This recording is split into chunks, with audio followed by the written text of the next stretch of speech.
Nag-ayuno at nagtagumpay.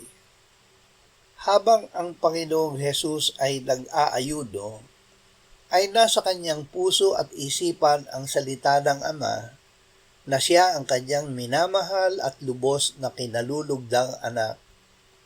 Sapat na ang salitang ito ng Ama. Hindi niya kailangang magpakita ng kapangyarihan upang patunayan na totoo ang sinabi ng Ama. Gamit ang salita, ay tinanggihan niya ang pagpukaw ng Diablo ng pagdarasa ng laban ng mata at pagmamataas sa buhay. Pagkatapos ay ginamit niya ang kanyang otoridad bilang anak ng Diyos.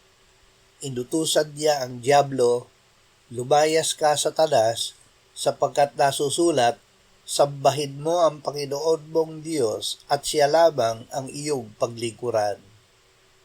Pagkatapos nito'y iniwan siya ng Diablo at dumating ang mga anghel at pinaglingkuran siya.